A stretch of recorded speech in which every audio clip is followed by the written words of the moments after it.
This is something cool.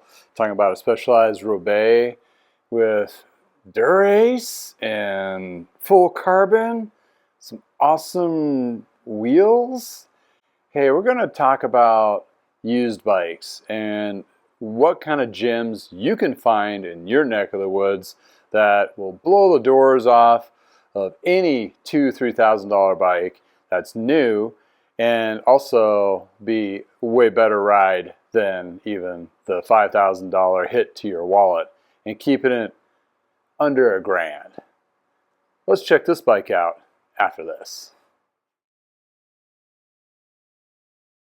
Today's show is brought to you by Medem Bikes, where you can find bicycles that won't break the bank. Great brands like Univega and Vin Diesel, but give you a good quality, safe ride to be able to do those extended rides and get into cycling. You'll find a link below with added savings to extend that adventure starting now. Let's get a closer look at this bike, right? We got some Dura-Ace shifters. It's a 2x, so it's also a 10. So you got a 10 speed. When you're looking for these, you want to look for less scuffage and so forth, because these things kind of stick out, and that's where it can get damaged. You got both of those. And you got a carbon bar, which is the same branding, it looks like, with a specialized stem. These have a dual adjustment here, so you can adjust the pitch a little bit, which is kind of nice, but if you need to get it shorter and so forth. It is dirty. The tape is dirty as well. That's easy to be replaced. But, you know, attention to detail. The housing on this, if you have the eye, this is actually the original housing that came on this bike, which is pretty old. The stuff does get kind of brittle and dry out. You look at a little bit of scuffage, but most of the decaling and the actual clear coat on this is still really intact, so I don't see any damage there. It has these fancy little specialized carbon cranks. They are pretty light. They are a little funky though, as in cranksets, but we'll go that when we review the parts. Then we got a cassette here in the chain. The cassette is a SRAM chain. I kind of personally think that the Shimano version 10 speed is going to shift a little bit smoother, but that's my experiences. Dura-Ace rear derailleur, got a little cobwebbish going on there. Roll off wheels. Those seem to be true, which is good. Ultegra brakes, which you'll never know is just between Ultegra and Dura-Ace. This one, the shifting in the back is kind of non-responsive. The front, definitely non-responsive. What happens to these shifters over age, the gunk, the grease becomes gunk inside, hardens up, and it prevents those pulls from working. So when you're looking inside, there's some greasy bits that's supposed to be well lubed, but they use a thicker grease for the shifters, therefore it causes them to bind up. And this one also has a carbon specialized C-post with a carbon tie saddle. Well, let's talk about this. Another Guy Bicycles, hanging with the guy. Hey, I'm Justin, the guy in the garage. I do have a garage shop, and you see most of these tools behind me. I want to do a shout out to Jensen's USA, which you'll find a link below if you're looking for some good pricing and as well tools to fit or to expand your actual shop at home. So these bikes were $2,000 to $3,000 when they were new. Pretty big price tag back then for sure. It's more of the upper range. Why is it's not a S-Works? I'm not sure. They just, S-Works and the Roubaix or whatever S-Works stamped just meant the top of the line. Usually was the same frame-ish. They didn't make a specific frame for S-Works. They just changed the bits. In other words, full Dura-Ace, upper end parts, upper end wheels, that kind of thing. So when you have like a Pro or the team version or whatever, before it goes up to S-Works, that's pretty much the same frame for most parts. It made some variations here and there. Tell me if I'm wrong. Throw in the comments below. My memory, this is an older bike, and my memory goes back 35 years of working in bike shops, so things get a little mucky muck. But this is what the carbon frames were kind of kicking off in the early 2000s of the compact frame. A little more endurance type riding. That's where you got the Roubaix of today, which is an endurance factor. Domane is the Trek version of that. So more comfortable, higher stack, those kinds of things. Still very relevant. This is the kicker. This is the crazy thing. This bike has definitely been purchased on the used market below $1,000. And is in for its tune-up with the guy's magic from a Noah Guy bicycle. Basically, I'm stripping the bike down, doing a full detailing of the frame with ceramic coating, ultrasonic cleaning the parts, replacing what needs to be replaced, and then ceramic coat, wax the parts as well, add a wax chain, and new cables and housing, upgraded to stainless steel, smoother, better stuff altogether, double check the brake pads. So this particular bike is going to be actually in better and then new shape.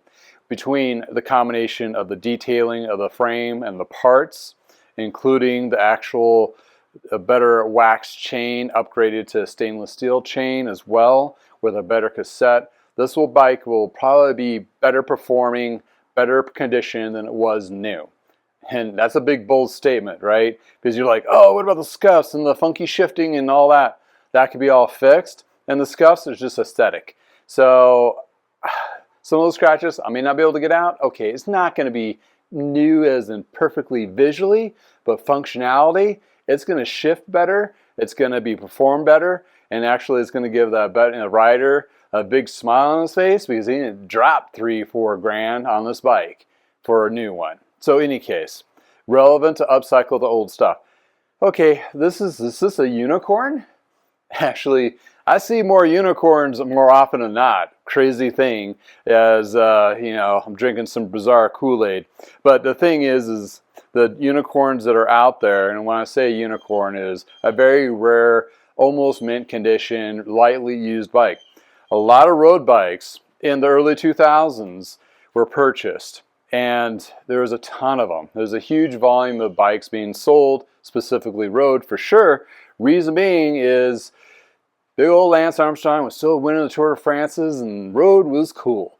It was before gravel even became a thing, and mountain bikes were on a downswing and getting overly technical and it just overly priced, but road bikes were consistent. So looking at this particular model of bike, geometry and all, is very comparable to the newer standards. This has Dura-Ace on it, which is top line stuff. It's a 10-speed. It's not the 11 or 12-speed, but who cares? Because when you're talking about adding another gear in the back, they're taking away a one up front. You're killing that ratio. So the newer bikes of today, especially the one-bys, get the big,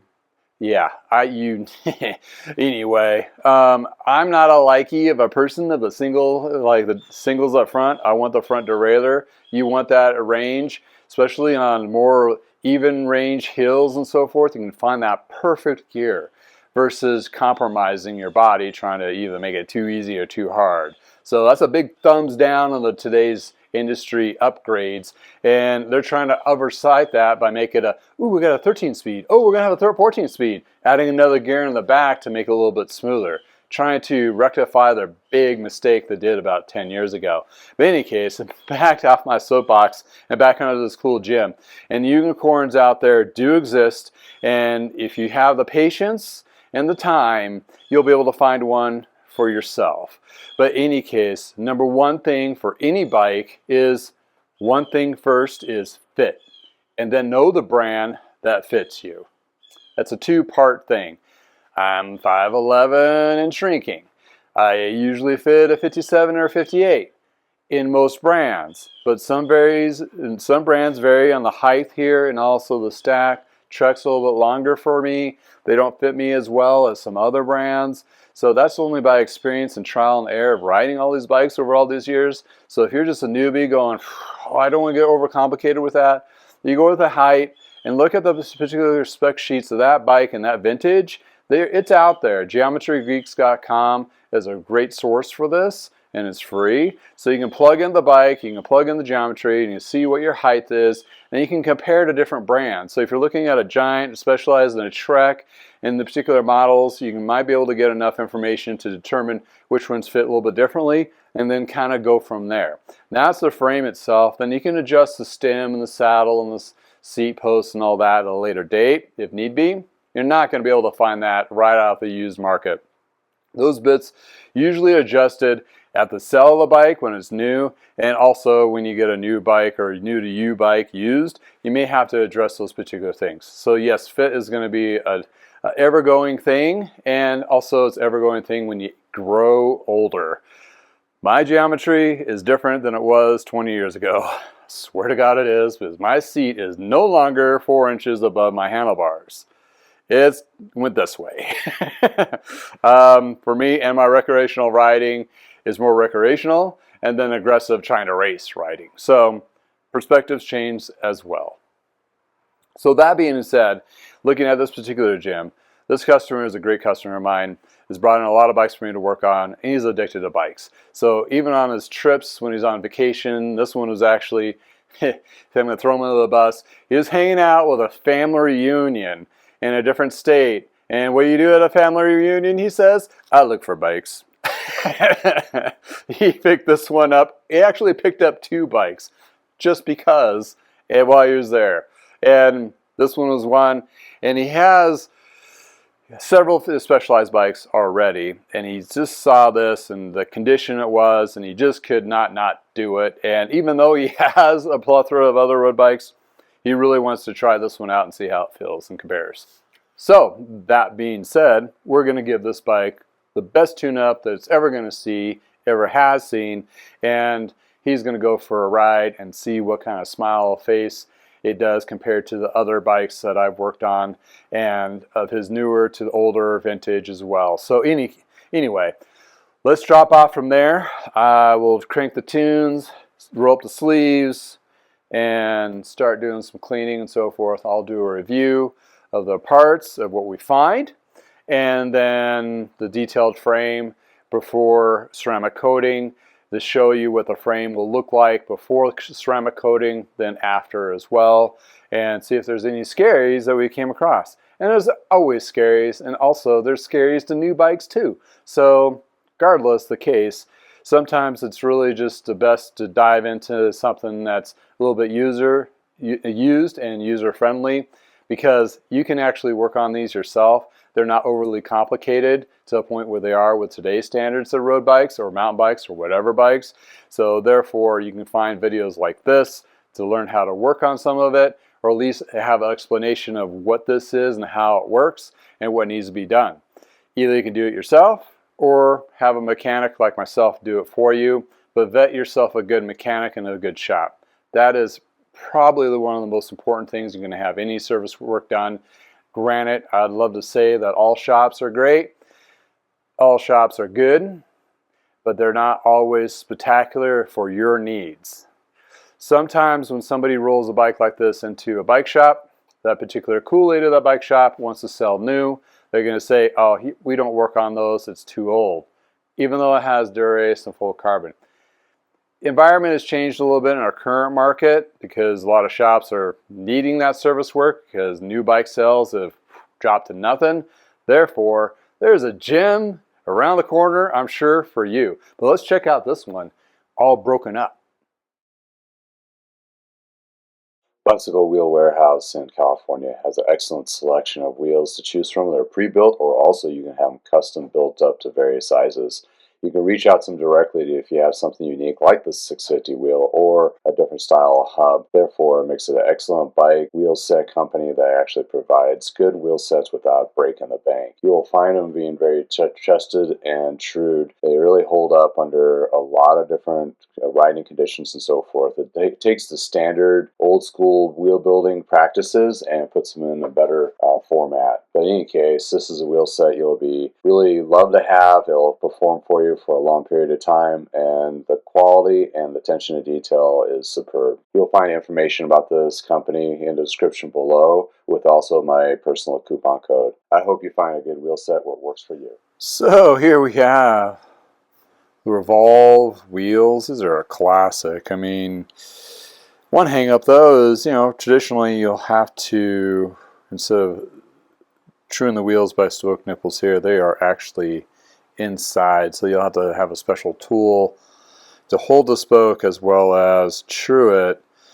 And another thing is, like, old school, high quality wheel building back in the day, the logo would be lined up with the spoke hole or the valve hole, which when you look through the valve hole you would see the logo, but they didn't do that. So, but even though these are a high quality, very lightweight wheel set, polished up with ceramic coating on there with wax, clean the rim off with rubbing alcohol to make sure you have a good braking surface.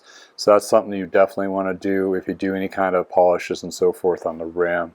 But hey, look at that. That thing is just ready to rock and roll. So going on from there, we clean the parts, polish the cranks. Oh, there's the wave washer. Wave washer. Yeah, this little guy, that's what compresses in there and holds it in place. These are interesting. I was going to say weird, but it is interesting and weird how they install. The bolt is in through here, and that's how they connect inside. High-end, lightweight, works well until it doesn't scenario. There is a cap bolt that goes over this too, so keep mindful of that. So your Allen, I believe it's a 6, goes inside, and that's what turns that bolt inside and out, tightening up. So be mindful, you may not have a clean enough, long enough Allen. Make sure it's a nicely good quality Allen before you take that apart, because you don't want to strip that bolt inside. If that happens, let's not go there. In any case, this is still in real good condition. It's pretty well. So looking at the brakes, man, they cleaned up, ultrasonic clean, polished as well. Pedals, front derailleurs, Ultegra, very nice, polished up. No, hardly any wear on the inside. So this bike, I don't believe has been used very much at all. Looking at the rear derailleur, cleaned up really well. Jockey pulleys are darn near mint condition.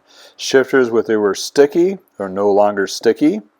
And we'll show you how to lube those. But they've been clean, ultrasonic clean, flushed out, also with hot water. And that helps it engage. So see, now it's actually engaging to the big gear and down to the small. That's the front shifter. That's the one that was being problematic.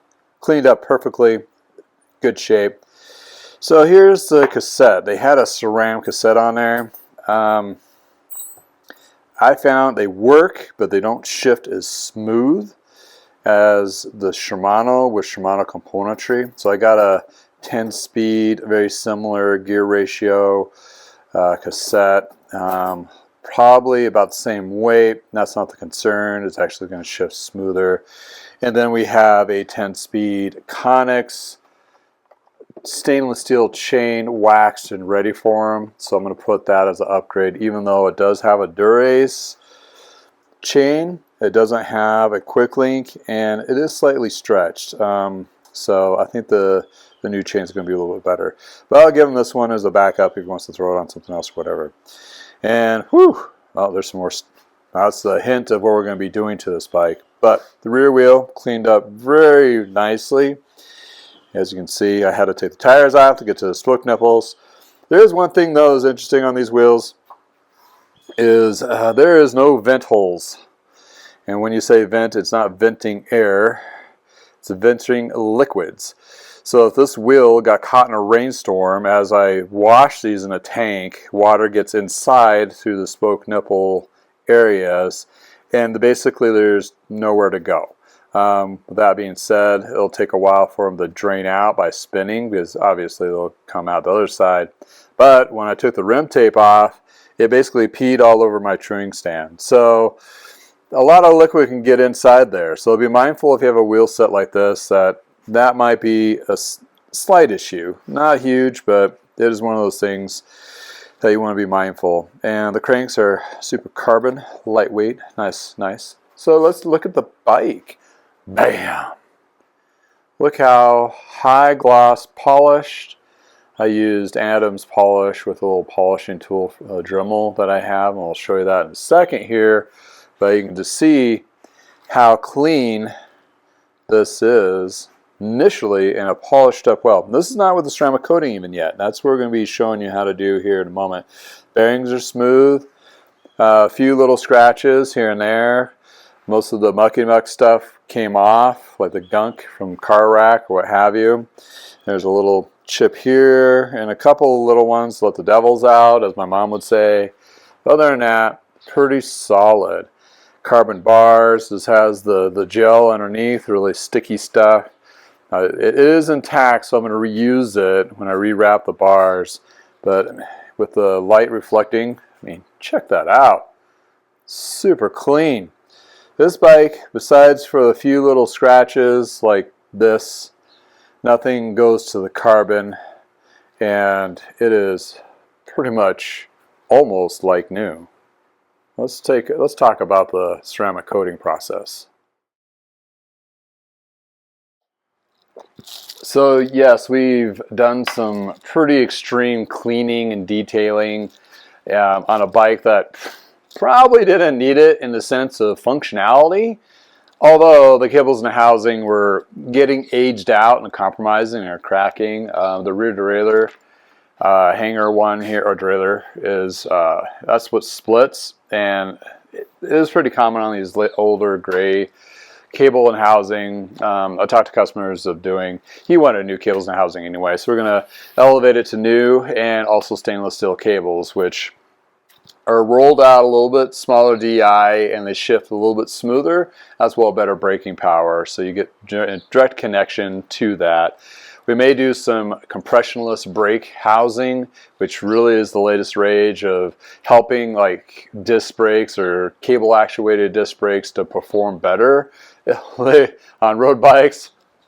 It is magical what it does to the brakes. But in any case, looking at this frame, how beautiful it is. It's in really good shape. Didn't have to do immensely amount of detailing like the scratch and swirl, compound, and polish. I just went straight to polish, and that seemed to do just fine. So if the paint is in better conditions, there's less work up front.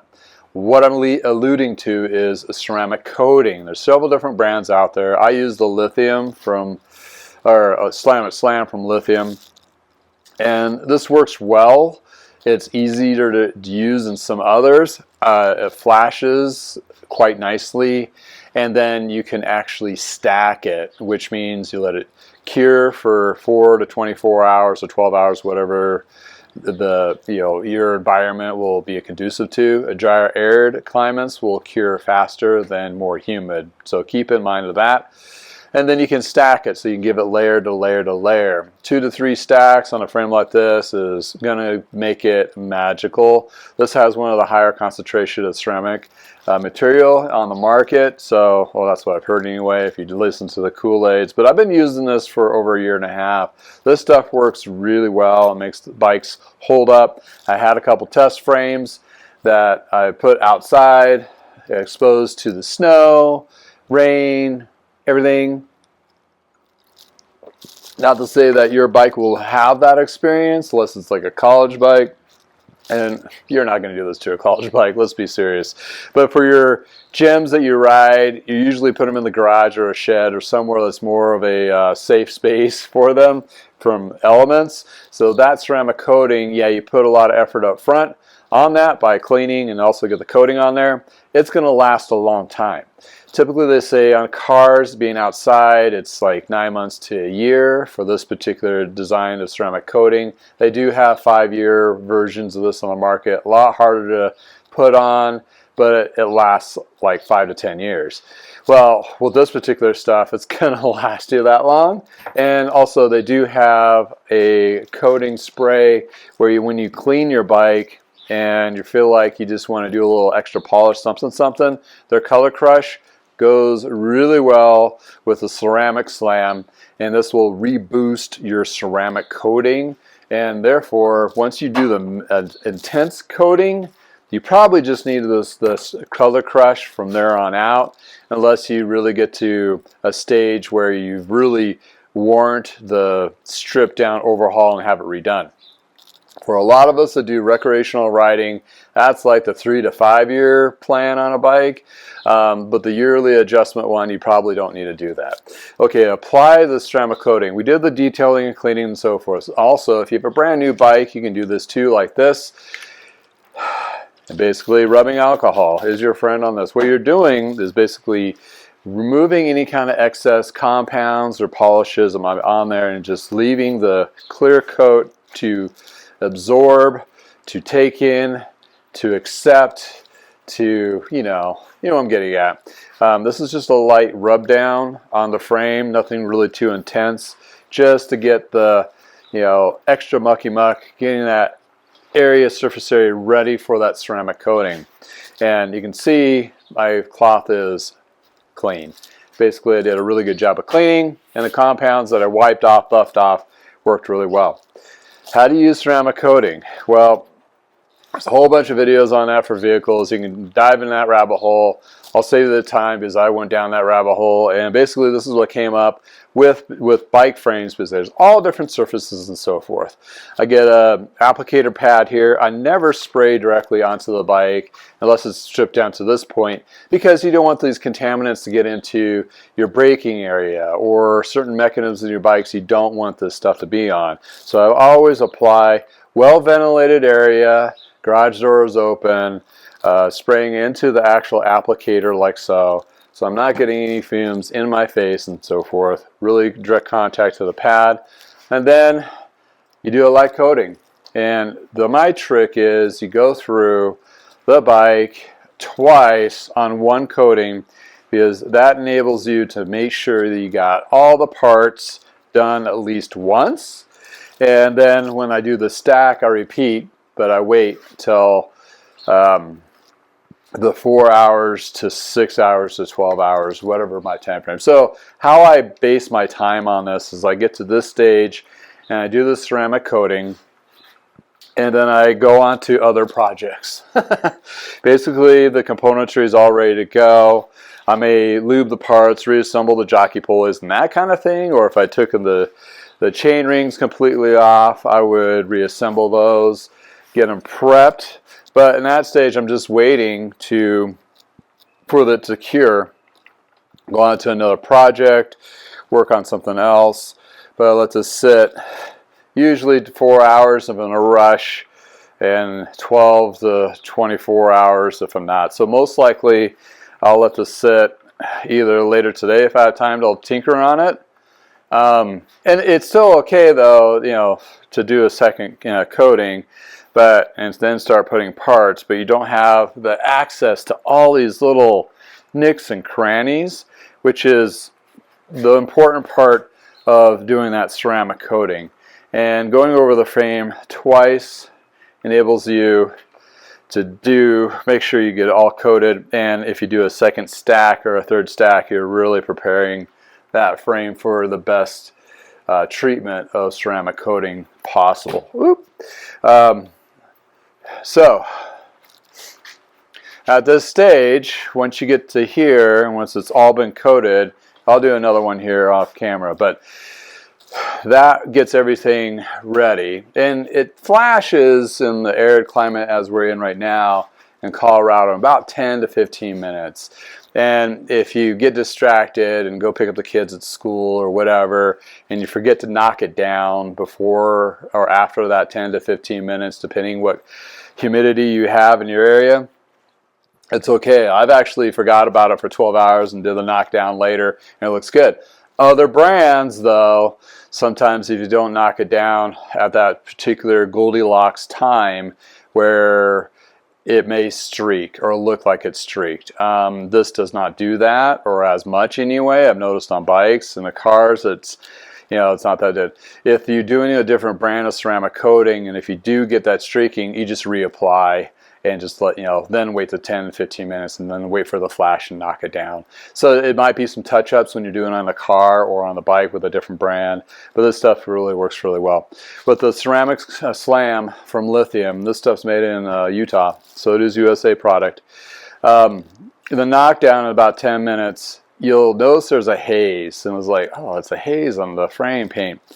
Don't worry, that's part of it. When you hit it with a clean fiber cloth, it'll be a tug, and that tug will knock away, where they call it knock down. It gets super slick, and that shine will pop, and that gives you all those protected qualities. Why ceramic coat? I mean, is this overboard?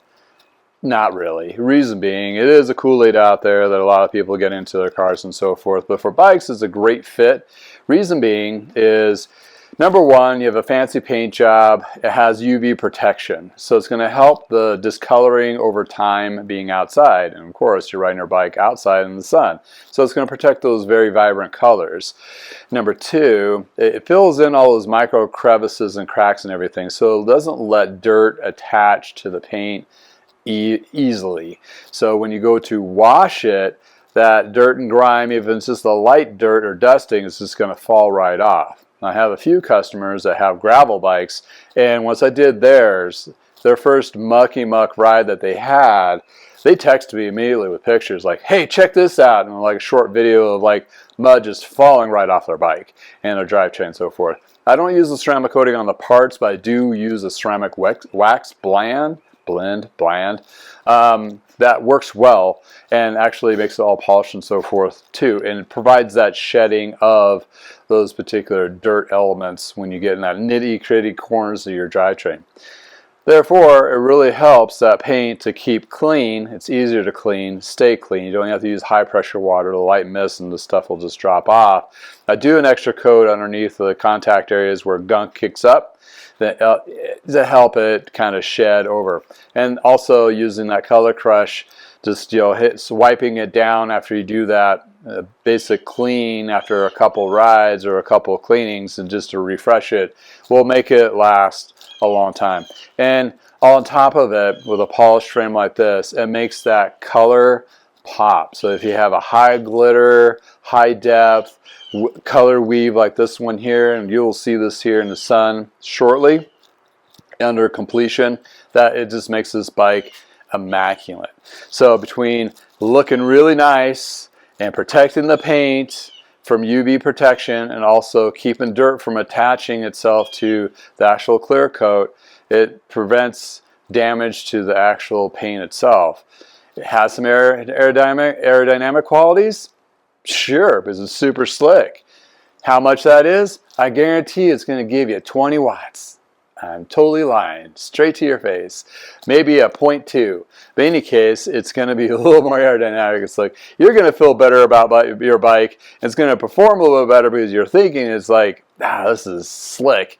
And then you got all those qualities. And when you roll up into that group ride and their bike is popping like that, which I've had my customers do on theirs, they're like, wow, your bike is super clean. Where did I get that done? So if you're watching this from a shop perspective and you're thinking about elevating your service department services and so forth, this is something to really consider. And there's so many different brands out there. I like the brands I work because I've been working with them for a while, but that doesn't mean there's better quality ones out there and so forth. I'm always open to better quality, newer products hitting the market, that kind of thing. And it doesn't have to be bike specific. This is auto stuff that's been doing it for cars for a long time, and I think they perform their perfection than any bike sub brand going, oh, we should do a ceramic coating amongst all the other stuff that we sell. That doesn't resonate well for me. If you're going with a company that does one thing and does it right, you're probably going to get a better product and better results out of it. But in any case, to stand back and behind the product, it holds up really well. I've been doing this on hundreds of frames, and the results are immaculate, and the return customers on having the service is 10 times. Because if you're the only one that's doing it, you're going to get that business. But in any case, here's a review of the parts of the immaculate frame. You don't need to be scared about used bikes. You can find gyms like this or close to it and get these things to close to new condition. And be mindful of some of the parts out there, like, some of these one-offs of the generation. They did it for a year or two and they found that it's better to do something else. You may need to switch some of the stuff out because it may have been problematic. But in any case, I like the sweet spot when you're looking at the second level down or third level down a componentry line on bikes and frames, because a lot of that technology is a trickle down. So in other words, the first year of that new design or whatever fancy thing they're trying to sell you hits the market, it's usually on the upper end, high end stuff, and it takes a year or two for it to trickle down to the next level down as a marketing piece, like, oh, now we have it in the next level down, but they've worked out all the bugs. So typically the second level componentry, the second level frame, that kind of thing, for us recreational riders, that's perfect, and usually that stuff lasts. So case in point, like the Shimano Ultegra, the 9-speed stuff, yeah, it's been 2 decades since they've made it, but I guarantee you a lot of the componentry still, if cleaned and adjusted properly, will shift almost like new and actually be better and more range of gears than the new stuff to today. Unless you have electronic shifting and so forth. That's a whole nother breed. But within price point economic bikes for recreational riders like myself, I'm not going to be dropping the 3 to 4 G's on something. I'd be lucky if I have the budget to get up to 1. But I do ride bikes that back in the day were that quality, and it blows the doors on anything that's in that lower end range of the new, which is ridiculous because it's costing a lot of people $1,000 to $2,000 just to get into a decent bike, and you can do that, half that, with a used bike with a little bit of love. Any case, all right, let me crank some tunes, finish the ceramic coating on this, get into another project. I'll see you on the flip side here with the bike being completed. If I come across any major issues, we'll address those in a timely manner. Hold on tight. For me, it's going to be some hours. For you, just a couple seconds. Here we have a Easton carbon fork with a classic Jamus steel Reynolds 631 frame that's been basically untouched for a good part of a decade. We're going to do some serious detailing to see if we get this frame and fork to pop. By using these products from Adams, as well as Lithium ceramic SRAM with a 2-stack, 3-stack layering, let's see what this is going to look like. First, we clean off all dirt and grime with all surface cleaner. Then we take the scratch and swirl with our Dremel pad to clean areas with scratches like this. Then we apply the compound.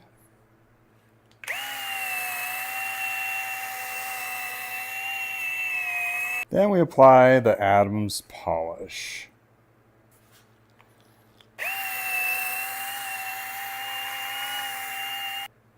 Once we get the desired polished finish that we're looking for, then we apply the ceramic coating.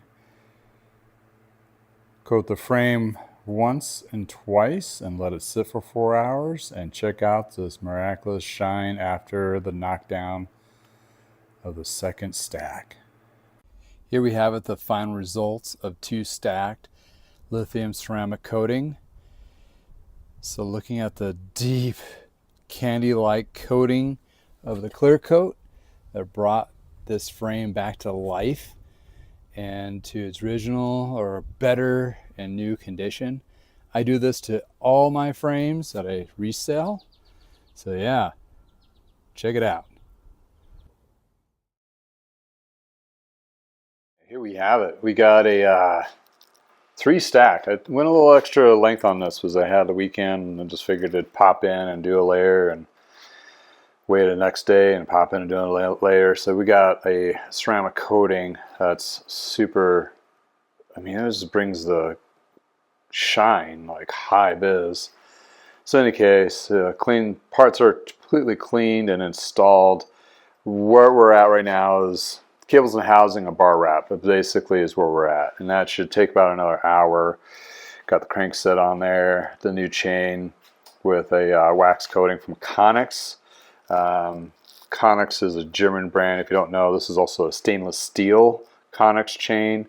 And there are little link, the ConneX link, which is similar to the quick link and the power link, is designed to take on and off the chain without, I mean, it's reusable, number one, which Shimano and SRAM don't claim theirs are. And second, if I can find it here, oh, the wax coating, oh, there it is. This guy right here, you can take it apart without using tools. So you don't need a tool, and it's also reusable. You can also buy them as an aftermarket to fit your Shimano and SRAM chain if you want to do that. So in any case, that's a pretty high grade chain. I switched the Cassette to, they had a SRAM Cassette on there, which I didn't, I mean, I don't know. Shimano with Shimano, drivetrain with a ConneX chain made by Wimperman, which is also, that's all they do is make chains. So in any case, but that drivetrain should be pretty stellar. The wear is very minimal on this crankset. Carbon is kind of cool. It's pretty lightweight, interesting design. And yeah, this is where we're at. So we'll do a full review afterwards, but once we get it all wrapped up and everything, and a little test ride. But yeah, just where we're at, and yep, crank some more tunes and get this thing to the finish line, and let the customer know it's all ready to go for them. Got a whole bunch of bike stuff, and you just need to get rid of it. You know, no longer needs to be in your garage, needs to be in somebody else's garage, and actually, hey, maybe being used. Go to bikeflights.com. You can actually open up an account yourself, or just put in a one-time usage, put in the destination, so forth, the bike size, dimensions, and weight. Don't forget the weight. And add that insurance, because you'll definitely want to make sure that insurance is covered if something happens in that UPS or FedEx or whatever transfer going to that next destination. You want to be protected. Then you just have to drop it off at your local UPS store and be able to get it on its way. And again, I have shipped bikes, parts, wheels, and frames for decades now, and Bike Flights is sure enough one of the best directions. So here we have it, the conclusion. Yeah, this bike didn't need a lot. I mean, it did, but it didn't. It took me a little bit longer to work on this one because I wanted to do the perfection job on the paint with detailing and ceramic coating and all those good things. And he wanted to keep the original wrap too, so try to keep it the same. It came out pretty good. Not perfect, of course, because it was obviously is used and dingy, but I got it to pop, as you can see right there. But looking at the rest of the bike, nothing really that came out scary at all. Hardly has been used. I did upgrade the cassette and the chain. Those are not necessarily they were worn out. It's just I prefer to have a Shimano cassette on a Shimano drivetrain. It just seems to shift a little bit smoother with my experience, even though the SRAM is compatible. Although the chain too, it would have needed a quick link added to it or a power link to this Shimano chain 10-speed. So instead of using the pin thing, because he likes wax chains, and ConneX is actually a pretty good quality chain. I would definitely, in my opinion, is an upgrade over the SRAM and Shimano. It's stainless steel. It holds up a little bit longer. Made by Wimperman, which is known for making chains. So that was a no-brainer there as a cost lift. But other than that, you got stainless steel cables, brake and derailleur, as well as brand new housing throughout, because the older stuff it aged out. It needed to be replaced. The frame is in immaculate shape. There's probably a few scuffages from either car transport or what have you, but other than that, it's actually in really good shape. Only thing that would trip me up a little bit is the front derailleur bolt was kind of, it wasn't stripped, but the backing nut is not slotted. It's actually a cylinder pushed in with pinholes-ish. Basically it popped out of those, it stripped out, whatever. I had to do a little bit of modification on that. It took me a hot minute to get that figured out, but once that was figured out, the front derailleur is adjusted just fine and shifts well. A little bit rainier today, so I'm not going to be able to take it out for a test ride and do pictures, so I'm going to wait till a little bit nicer day for that. He's in no rush, so it's one of those scenarios where got the bike in mint condition, and the tires are immaculate, the wheels are super clean, true, internal. That's the only other thing is a technical aspect. It's internal spoked nipples. So in other words, you got to take the tire and the rim tape completely off to access those spoke nipples. And you got to have a revolve truing tool or spoke wrench to be able to adjust those, because they're a little bit different than what Park has designed. So that was a little slower process of figuring that out, but nothing too major. The hubs are solid, the drivetrain is solid, the bike is solid. It's going to be an awesome ride for them. It's one of those particular classics where Ultegra Dura-Ace componentry on this, with a little upper end bits on it, I would say it very much will compete and perform just as well as a lot of the brand new bikes, unless you get to the super $5,000 to $10,000 to $15,000 bikes. But I would say this would really basically line up very solidly against a $5,000 to $10,000 bike.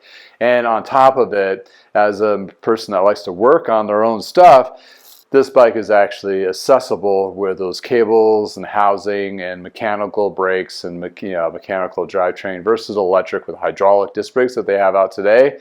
For recreational road riding, this is pretty much all you really want to do, or this is pretty much all you really need, because the narrative of the new industry is like the new greatest thing and make it more harder to work on and gotta push their Kool-Aid, right?